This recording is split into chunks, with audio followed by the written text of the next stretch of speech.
2 hari yang lalu, ada customer datang ke bengkel, dia nanya rekomendasi motor, dan ketika gue jawab Ducati, dia bilang Ducati itu rewel. Banyak orang yang punya persepsi kayak gini. Mau tahu kenapa? Yuk kita bahas.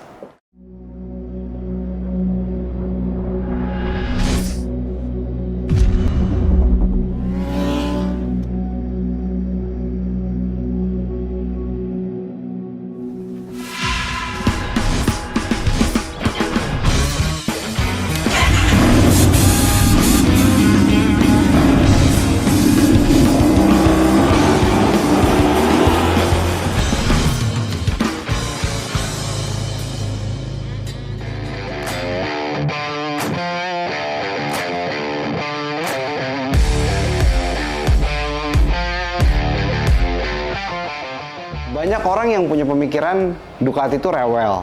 Sebenarnya banyak faktor. Kita mau ngomongin Ducati rewel tuh motor sendiri tahun berapa? Karena kayak kemarin customer gue compare sama motor Jepang. Motor Ducati tahun 2012 di compare sama motor Jepang tahun 2012. Secara umur udah berapa? 11 tahun, 12 tahun. Dari motor Ducatinya sendiri tahun 2012, menurut gue udah ada beberapa sensor yang di motor Jepang pada tahun yang sama itu tidak ada.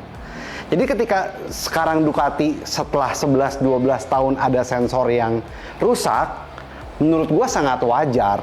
Ya, namanya sensor pasti kan ada umurnya. Ya, dibandingin mungkin motor Jepang di tahun yang sama tidak banyak sensor, jadi ya hampir bisa diomongin nggak ada yang rusak.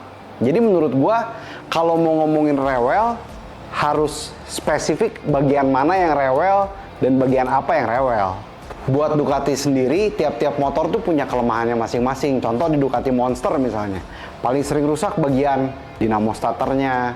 Buat di Panigale mungkin part sensor yang sering rusak mungkin adalah gearbox position sensornya.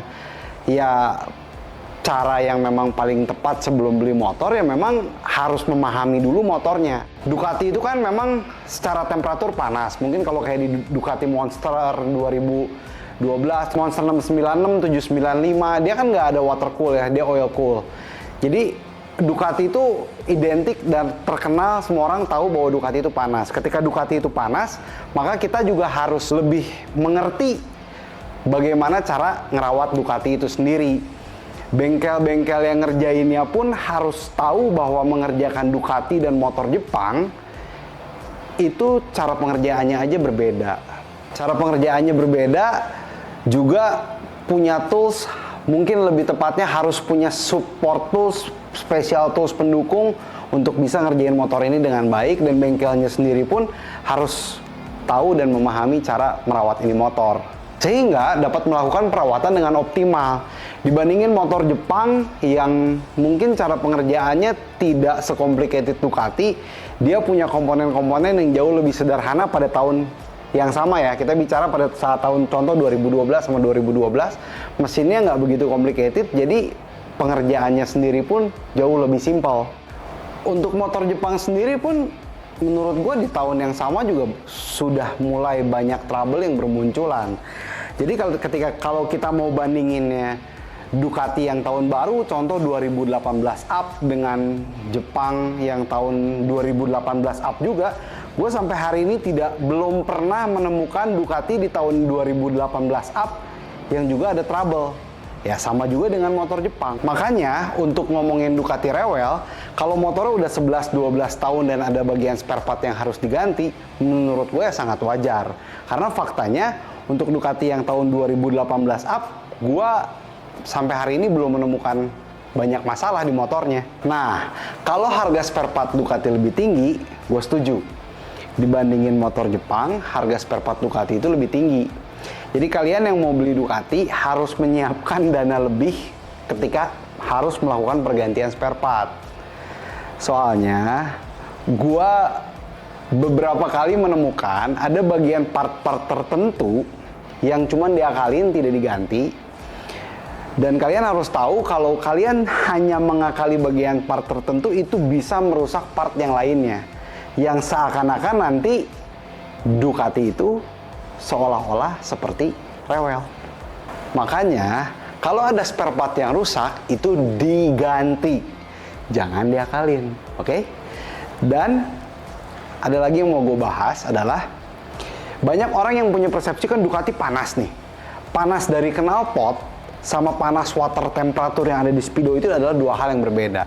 Banyak orang yang berpikiran bahwa Ducati itu panas. Jadi ketika ngelihat temperatur mesin 115 itu wajar. Itu salah. Karena untuk Ducati Panigale, ini kita bicara contoh untuk Ducati Panigale. Temperatur 105 kipas nyala mestinya temperatur turun. Kalau Ducati Panigale bisa nyentuh sampai angka 115, berarti ada di water system mereka ada sesuatu yang nggak benar. Nah, kadang orang nggak aware sehingga ini menyebabkan mesin terlalu panas. Banyak juga bagian-bagian part yang akhirnya lebih cepat rusak. Ini bagian penting sekali menurut gua. Makanya cara perawatan yang benar itu adalah hal yang paling penting. Kalian mau pakai brand Ducati ataupun brand dari motor Jepang, kalau kalian cara merawatnya nggak benar atau kurang baik ya pasti motornya akan rewel-rewel juga. Sebetulnya kita sebagai workshop yang ngerjain Ducati udah hampir 10 tahun, isu tentang Ducati rewel ini bukan suatu hal yang baru. Cuma belakangan jadi sering diperbincangkan karena penjualan Ducati di Indonesia pun naik signifikan. Hal ini mungkin karena WSBK-nya, WSBK-nya peringkat 1, MotoGP-nya pun peringkat 1, dan penjualan dan marketing Ducati Indonesia-nya pun menurut gue sangat agresif. Jadi buat kalian yang mungkin mau memiliki Ducati, sepengalaman gue, jangan terlalu worry sama isu Ducati rewelnya. Jangan terlalu mikirin gimana modifnya. Tapi yang paling penting, tahu karakter motornya seperti apa dan tahu cara ngerawatnya yang dengan benar itu seperti apa. Nah, sekarang gue punya pertanyaan. Untuk Ducati V4, kalau lagi idle, yang jalan berapa silinder? Kalian jawab di kolom komentar, oke?